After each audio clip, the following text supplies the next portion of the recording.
ಎಲ್ಲ BA 5ನೇ semester BA 5th semester ವಿದ್ಯಾರ್ಥಿಗಳಿಗೆ ಈ ಒಂದು ವಿಡಿಯೋಗೆ ಪ್ರೀತಿಯ ಸ್ವಾಗತ. ಇವತ್ತಿನ ಒಂದು ವಿಡಿಯೋದಲ್ಲಿ ನಾವು 5ನೇ ಸೆಮಿಸ್ಟರ್ DSC ಅನ್ನೊಂದು ಯಾವುದು ಅಂದರೆ ಕರ್ನಾಟಕ ಸರ್ಕಾರ ಹಾಗೂ ರಾಜಕೀಯ, Karnataka government and politics DSC ಅನ್ನೋದರಲ್ಲಿ ಬರುವಂತಹ ಅಧ್ಯಾಯವನ್ನು ನಾವು ಇವತ್ತಿನ ಕ್ಲಾಸ್ನಲ್ಲಿ ಡಿಸ್ಕಷನ್ ಮಾಡೋಣ. ಯಾವ ಅಧ್ಯಾಯ? ಅಧ್ಯಾಯ 1, ಭಾರತದಲ್ಲಿ ರಾಜ್ಯ ರಾಜಕೀಯ, ಸ್ಟೇಟ್ ಪೊಲಿಟಿಕ್ಸ್ ಇನ್ ಇಂಡಿಯಾ. ಈ ಅಧ್ಯಾಯದಲ್ಲಿ ಪರೀಕ್ಷೆಯಲ್ಲಿ ಕೇಳಬಹುದಾದಂತಹ 5 ಅಂಕದ ಪ್ರಶ್ನೋತ್ತರಗಳನ್ನ ಇವತ್ತಿನ ಕ್ಲಾಸ್ನಲ್ಲಿ ನಾವು ಡಿಸ್ಕಷನ್ ಮಾಡೋಣ. ಯಾವ ರೀತಿಯಾಗಿ ಪರೀಕ್ಷೆಯಲ್ಲಿ ಕೇಳ್ತಾರೆ 5 ಅಂಕದ ಪ್ರಶ್ನೋತ್ತರಗಳು ಏನೇನು ನೋಡೋಣ ಬನ್ನಿ. ಅದರಲ್ಲಿ ಪ್ರಶ್ನೆ ನಂಬರ್ 1, ರಾಜ್ಯ ರಾಜಕೀಯದ ಕುರಿತು ಟಿಪ್ಪಣಿ ಬರೆಯಿರಿ. ರಾಜ್ಯ ರಾಜಕೀಯದ ಕುರಿತು ಟಿಪ್ಪಣಿ. ಹಾಗಾದರೆ ಇದರ ಉತ್ತರವನ್ನು ನೋಡೋದಾದರೆ ರಾಜ್ಯ ರಾಜಕೀಯದ ಅರ್ಥ, ಮೀನಿಂಗ್ ಆಫ್ ಸ್ಟೇಟ್ ಪೊಲಿಟಿಕ್ಸ್, ಇದರ ಬಗ್ಗೆ ನೋಡೋದಾದರೆ ರಾಜ್ಯ ರಾಜಕೀಯ ಎಂಬ ಪರಿಕಲ್ಪನೆಯಲ್ಲಿ ರಾಜ್ಯ ಮತ್ತು ರಾಜಕೀಯ ಎಂಬ 2 ಪದಗಳು ರಾಜ್ಯಶಾಸ್ತ್ರದಲ್ಲಿ ತಮ್ಮದೇ ಆದ ಸ್ವತಂತ್ರ ಅರ್ಥವನ್ನು ಹೊಂದಿದೆ. ನಿರ್ದಿಷ್ಟ ಭೂಪ್ರದೇಶದಲ್ಲಿ ಕಾನೂನಿಗೋಸ್ಕರ ರಾಜಕೀಯವಾಗಿ ಸಂಘಟಿತಗೊಂಡ ಜನಸಮೂಹವನ್ನು ರಾಜ್ಯಶಾಸ್ತ್ರದಲ್ಲಿ ರಾಜ್ಯ ಎನ್ನಲಾಗುತ್ತದೆ. ಜನಸಂಖ್ಯೆ, ನಿರ್ದಿಷ್ಟ ಭೂಪ್ರದೇಶ, ಸರ್ಕಾರ ಮತ್ತು ಪರಮಾಧಿಕಾರಿಗಳು ರಾಜ್ಯದ ಮೂಲಾಂಶಗಳಾಗಿದ್ದು ಭಾರತ, ಶ್ರೀಲಂಕಾ, ಫ್ರಾನ್ಸ್, ಬ್ರಿಟನ್ ಈ ಬಗೆಯ ರಾಜ್ಯಕ್ಕೆ ನಿದರ್ಶನಗಳಾಗಿವೆ. ಆದರೆ ಭಾರತದಲ್ಲಿ ಒಕ್ಕೂಟದ ಘಟಕಗಳನ್ನು ರಾಜ್ಯ ಎನ್ನಲಾಗುತ್ತದೆ. ಕರ್ನಾಟಕ, ಕೇರಳ, ಬಿಹಾರ್, ರಾಜಸ್ಥಾನಗಳಂತಹ ಒಕ್ಕೂಟದ ಘಟಕಗಳು ಭಾರತದಲ್ಲಿ ರಾಜ್ಯಗಳೆನಿಸಿದ್ದು ಅವು ಜನಸಂಖ್ಯೆ, ನಿರ್ದಿಷ್ಟ ಭೂಪ್ರದೇಶ ಹಾಗೂ ಸರ್ಕಾರಗಳನ್ನು ಹೊಂದಿದ್ದರೂ ಪರಮಾಧಿಕಾರವನ್ನು ಪಡೆದಿರುವುದಿಲ್ಲ. ಅಂತೆಯೇ ಜನಸಮೂಹವೊಂದರ ದೈನಂದಿನ ಆಡಳಿತಾತ್ಮಕ ಚಟುವಟಿಕೆಗಳನ್ನು ರಾಜಕೀಯವು ಪ್ರತಿನಿಧಿಸುತ್ತದೆ. ಈ ಪೂರ್ವ ಮಾಹಿತಿಯೊಡನೆ ನಾವು ಭಾರತದಲ್ಲಿನ ರಾಜ್ಯ ರಾಜಕೀಯದ ಪರಿಕಲ್ಪನೆಯ ಅರ್ಥವನ್ನು ಮನವರಿಕೆ ಮಾಡಿಕೊಳ್ಳುವಂತ ಹೋಗೋಣ ಬನ್ನಿ.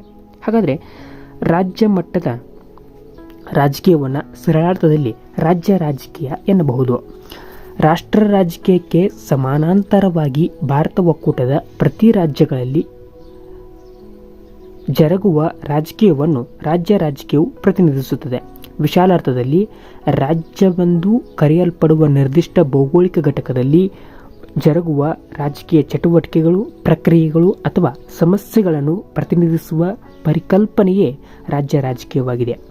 ರಾಜ್ಯವೊಂದರ ಜನರ ಮೇಲೆ ಪ್ರಭಾವ ಬೀರುವ ಚುನಾವಣೆಗಳು, ಶಾಸನೀಯ ಪ್ರಕ್ರಿಯೆಗಳು, ಅಭಿವೃದ್ಧಿ ನೀತಿಗಳು, ಸ್ಥಳೀಯ ಸಂಸ್ಥೆಗಳೊಡನೆ ರಾಜ್ಯದ ಸಂಬಂಧದಂತಹ ವಿವಿಧ ಅಂಶಗಳು ರಾಜ್ಯ ರಾಜಕೀಯವು ಒಳಗೊಂಡಿರುತ್ತದೆ.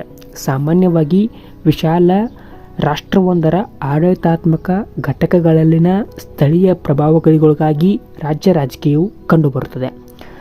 ರಾಷ್ಟ್ರ ರಾಜಕೀಯದ ಮಾದರಿಗಿಂತ ಭಿನ್ನವಾಗಿರುವ ರಾಜ್ಯ ರಾಜಕೀಯವು ಪ್ರಾದೇಶಿಕ ಅಸ್ಮಿತೆಯ ಕಾರಣದಿಂದ ರಾಜ್ಯದಿಂದ ರಾಜ್ಯಕ್ಕೆ ವ್ಯತ್ಯಾಸಗೊಳ್ಳುತ್ತದೆ. ಉದಾಹರಣೆ, ಭಾರತ ಒಕ್ಕೂಟದ ಕೇರಳ, ಕರ್ನಾಟಕ, ಬಿಹಾರ್ ರಾಜ್ಯಗಳಲ್ಲಿನ ರಾಜ್ಯ ರಾಜಕೀಯ ಹೊಂದಿರುವ ವ್ಯತ್ಯಾಸಗಳು. ಗಮನಾರ್ಹ ಅಂಶವೇನೆಂದರೆ ಭಾರತದಲ್ಲಿನ ರಾಜ್ಯ ರಾಜಕೀಯವು 1960ರ ಬಳಿಕ ಮುನ್ನೆಲೆಗೆ ಬಂದ ಪರಿಕಲ್ಪನೆಯಾಗಿದೆ. 1961ರಲ್ಲಿ ಚಿಕಾಗೋ ವಿಶ್ವವಿದ್ಯಾಲಯ ಮತ್ತು 1964ರಲ್ಲಿ ಅಮೆರಿಕಾದ ಮುಸಾಚುಸೆಟ್ಸ್ ಇನ್ಸ್ಟಿಟ್ಯೂಟ್ ಆಫ್ ಟೆಕ್ನಾಲಜಿ ಆಯೋಜಿಸಿದ್ದ ವಿಚಾರ ಸಂಕಿರಣದಲ್ಲಿ ಭಾರತದಲ್ಲಿನ ರಾಜ್ಯ ರಾಜಕೀಯದ ಮೇಲೆ ಅಮೆರಿಕಾದ ಸಂಶೋಧಕರು ಮೊದಲ ಬಾರಿಗೆ ಬೆಳಕು ಚೆಲ್ಲಿದರು. ಈ ವಿಚಾರ ಸಂಕಿರಣದಲ್ಲಿ ಮಂಡನೆಗೊಂಡ ಸಂಶೋಧನಾ ಪತ್ರಿಕೆಗಳನ್ನು ಸಂಪಾದಿಸಿದ ಮೈರಾನ್ ವಿನ್ನರ್ 1968ರಲ್ಲಿ ಭಾರತದಲ್ಲಿನ ರಾಜ್ಯ ರಾಜಕೀಯ ಎಂಬ ಕೃತಿಯನ್ನು ಹೊರತಂದರು. ಮುಂದೆ 1976ರಲ್ಲಿ ಭಾರತದ ಎಲ್ಲ ರಾಜ್ಯಗಳ ರಾಜಕೀಯವನ್ನು ಕುರಿತಾದ ಭಾರತದಲ್ಲಿನ ರಾಜ್ಯ ರಾಜಕೀಯವೆಂಬ ಇನ್ನೊಂದು ಕೃತಿಯನ್ನು ಇಟ್ಟಾಲ್ ನಾರಾಯಣ್ ಪ್ರಕಟಿಸಿದರು. ಈ ಮೂಲಕ ಭಾರತ ಒಕ್ಕೂಟದ ವಿವಿಧ ರಾಜ್ಯಗಳು ರಾಜಕೀಯವನ್ನು ಅಧ್ಯಯನ ಮಾಡುವ ರಾಜ್ಯ ರಾಜಕೀಯದ ಪರಿಕಲ್ಪನೆ ಮಹತ್ವ ಪಡೆದುಕೊಂಡಿತು. ಈ ರೀತಿಯಾಗಿ ರಾಜ್ಯ ರಾಜಕೀಯದ ಅರ್ಥವನ್ನು ನಾವು ನೋಡಬಹುದು ಎಂಬುದು 5 ಅಂಕದ ಪ್ರಶ್ನೆಗೆ ಉತ್ತರವಾಗಿತ್ತು.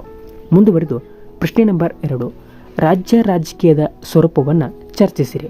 ಉತ್ತರ, ಭಾರತದಲ್ಲಿನ ರಾಜ್ಯ ರಾಜಕೀಯದ ಸ್ವರೂಪ, nature of state politicals in India, ಇದರ ಬಗ್ಗೆ ನೋಡೋದಾದರೆ ಈಗಾಗಲೇ ತಾವು ತಿಳಿದಿರುವಂತೆ ಭಾರತವು ರಾಜ್ಯಗಳ ಒಕ್ಕೂಟವಾಗಿದೆ.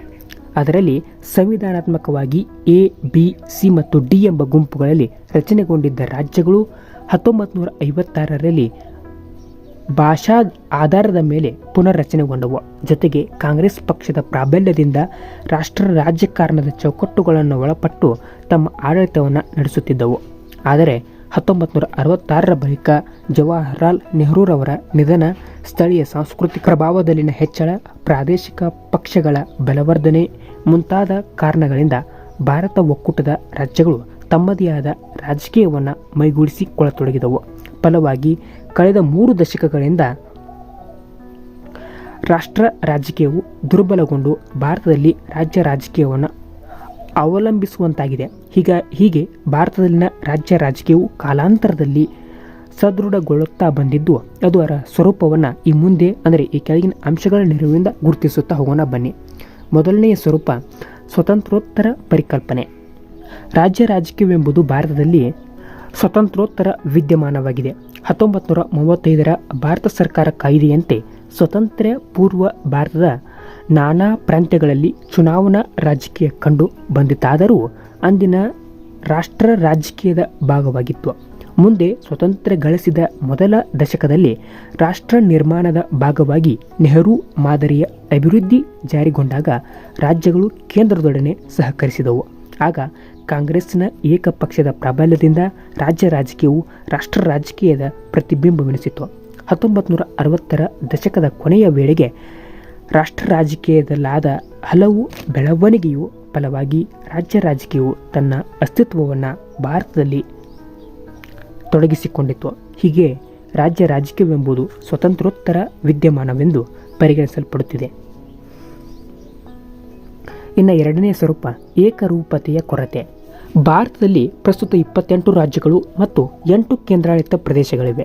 ಭಾರತ ಒಕ್ಕೂಟದ ಪ್ರತಿ ರಾಜ್ಯ ತನ್ನದೇ ಆದ ಭಾಷೆ, ಸಂಸ್ಕೃತಿ ಮತ್ತು ಇತಿಹಾಸ ಹೊಂದಿದ್ದು ವೈವಿಧ್ಯತೆ ಸಹಜವೆನಿಸಿದೆ. ಈ ವೈವಿಧ್ಯತೆಯು ಪರಿಣಾಮ ಜನರ ಸವಾಲುಗಳು, ಬೇಡಿಕೆಗಳು ಅಥವಾ ನಿಲುವುಗಳು ರಾಜ್ಯದಿಂದ ರಾಜ್ಯಕ್ಕೆ ಭಿನ್ನವಾಗಿರುತ್ತವೆ. ಫಲವಾಗಿ ಪ್ರತಿ ರಾಜ್ಯ ತನಗೆ ಅನುರೂಪವಾದ ರಾಜಕೀಯವನ್ನು ಮೈಗೂಡಿಸಿಕೊಂಡಿರುತ್ತದೆ. ಹೀಗಾಗಿ ಭಾರತದಲ್ಲಿನ ರಾಜ್ಯ ರಾಜಕೀಯವು ರಾಜ್ಯದಿಂದ ರಾಜ್ಯಕ್ಕೆ ವ್ಯತ್ಯಾಸಗೊಂಡು ಏಕರೂಪತೆಯ ಕೊರತೆಯನ್ನು ಹೊಂದುವಂತಾಗಿದೆ. ಮೂರನೆಯ ಸ್ವರೂಪ ಕಾಂಗ್ರೆಸ್ ವಿರೋಧದ ಫಲ. ಭಾರತ ಸ್ವತಂತ್ರಗೊಂಡಾಗ ಕೇಂದ್ರ ಮತ್ತು ರಾಜ್ಯಗಳಲ್ಲಿ ಕಾಂಗ್ರೆಸ್ ಪ್ರಬಲ ಪಕ್ಷವಾಗಿತ್ತು. ಕಾಂಗ್ರೆಸ್ನ ಏಕಪಕ್ಷದ ಪ್ರಾಬಲ್ಯವನ್ನು ಹೋಗಲಾಡಿಸಲು ವಿವಿಧ ವಿರೋಧ ಪಕ್ಷಗಳು ಜನರನ್ನು ಸಂಘಟಿಸತೊಡಗಿದವು. ಜನಸಂಘವು ಉತ್ತರ ಭಾರತದಲ್ಲಿ, ಅಕಾಲಿ ದಳವು ಪಂಜಾಬಿನಲ್ಲಿ, ಎಡಪಕ್ಷಗಳು ಬಿಹಾರ, ಬಂಗಾಳ ಹಾಗೂ ಕೇರಳದಲ್ಲಿ ವಿವಿಧ ಸಮಸ್ಯೆಗಳ ನೆರವಿನಿಂದ ಜನರನ್ನು ಕಾಂಗ್ರೆಸ್ ವಿರುದ್ಧ ಸಂಘಟಿಸಲಾರಂಭಿಸಿದಾಗ ರಾಜ್ಯ ರಾಜಕೀಯವು ಮಹತ್ವ ಪಡೆದುಕೊಂಡಿತು. ರಾಷ್ಟ್ರ ಮಟ್ಟದಲ್ಲಿ ಕಾಂಗ್ರೆಸ್ ಎದುರಿಸಲಾಗದ ಪಕ್ಷಗಳು ರಾಜ್ಯದಲ್ಲಿ ಅದನ್ನು ಕಟ್ಟಿಹಾಕಲು ಪ್ರಯತ್ನಿಸಿದವು. ಈ ಹಿನ್ನೆಲೆಯಲ್ಲಿ ರಾಜ್ಯ ರಾಜಕೀಯವು ಕಾಂಗ್ರೆಸ್ನ ವಿರೋಧಿಸುವ ಕಾರಣಕ್ಕಾಗಿ ಉದಯಗೊಂಡ ಕಾಲಾನುಕ್ರಮದಲ್ಲಿ ಬಲಗೊಂಡು ಪರಿಕಲ್ಪನೆಯಾದದ್ದು ಅದರ ಸ್ವರೂಪವನ್ನು ತೋರಿಸುತ್ತದೆ. ನಾಲ್ಕನೆಯ ಸ್ವರೂಪ ಸಾಂಸ್ಕೃತಿಕ ಅಂಶಗಳ ತಳಹದಿ. ಭಾರತದಲ್ಲಿ ರಾಜ್ಯ ರಾಜಕೀಯವು ಜನಾಂಗ, ಭಾಷೆ, ಆಹಾರದಂತಹ ಸಾಂಸ್ಕೃತಿಕ ಅಂಶಗಳನ್ನು ಆಧರಿಸಿ ಮುನ್ನೆಲೆಗೆ ಬಂದಿರುವ ಪರಿಕಲ್ಪನೆಯಾಗಿವೆ. ಈಶಾನ್ಯ ರಾಜ್ಯಗಳಲ್ಲಿನ ಬುಡಕಟ್ಟುಗಳು ತಮ್ಮ ಜನಾಂಗೀಯ ಅಸ್ಮಿತೆ ಕಾಪಾಡಿಕೊಳ್ಳಲು ಸಂಘಟಿಸಿದ ಹೋರಾಟಗಳು ರಾಜ್ಯ ರಾಜಕೀಯವನ್ನು ಪ್ರಭಾವಿಸಿದ್ದವು. ಅಂತೆಯೇ ಪಂಜಾಬಿನಿಂದ ಹರಿಯಾಣ ಮತ್ತು ಬಾಂಬೆಯಿಂದ ಗುಜರಾತ್ ಪ್ರತ್ಯೇಕಗೊಂಡು ತಮ್ಮ ಭಾಷಾ ಅಸ್ಮಿತೆಯನ್ನು ಸಂರಕ್ಷಿಸಿಕೊಳ್ಳುವಲ್ಲಿ ರಾಜ್ಯ ರಾಜಕೀಯದ ಏಳಿಗೆಯನ್ನು ಗುರುತಿಸಬಹುದಾಗಿದೆ. ಜೊತೆಗೆ ಹಿಂದಿ ಭಾಷೆಯನ್ನು ಕೇಂದ್ರ ಸರ್ಕಾರ ಹೇರಲು ಹೊರಟಾಗ ದಕ್ಷಿಣದ ರಾಜ್ಯಗಳು ಪ್ರತಿಭಟಿಸಿದ ಬೆಳವಣಿಗೆಯು ರಾಜ್ಯ ರಾಜಕೀಯವನ್ನು ಗಟ್ಟಿಗೊಳಿಸಿತು. ಹೀಗೆ ಸಾಂಸ್ಕೃತಿಕ ಅಂಶಗಳ ನೆಲೆಗಟ್ಟಿನಲ್ಲಿ ರಾಜ್ಯ ರಾಜಕೀಯವೆಂಬುದು ಭಾರತದಲ್ಲಿ ಬಲವರ್ಧನೆಗೊಂಡಿದ್ದು ಅದರ ಸ್ವರೂಪವನ್ನು ಸೂಚಿಸುತ್ತದೆ. ಇನ್ನು ಐದನೇದಾಗಿ ಬರುವುದೇ ಭಿನ್ನಮತದ ಬೆಂಬಲ. ಭಾರತದಲ್ಲಿ ರಾಷ್ಟ್ರ ರಾಜಕೀಯದ ಭಿನ್ನಮತದ ಫಲವಾಗಿ ಮುನ್ನೆಲೆಗೆ ಬಂದ ವಿದ್ಯಮಾನವಾಗಿದೆ. ರಾಷ್ಟ್ರಮಟ್ಟದಲ್ಲಿ ಕಾಂಗ್ರೆಸ್ ಪಕ್ಷದ ಪ್ರಾಬಲ್ಯ ಮತ್ತು ಅದರ ಸೈದ್ಧಾಂತಿಕ ನಿಲುವುಗಳಿಂದ ಬೇಸರಗೊಂಡ ಕೆಲ ನಾಯಕರು ತಮ್ಮ ಬೆಂಬಲಕ್ಕಿದ್ದ ಜನ ಸಮುದಾಯದ ಪರವಾಗಿ ರಾಜ್ಯ ರಾಜಕೀಯದೆಡೆಗೆ ಗಮನ ಹರಿಸಿದರು.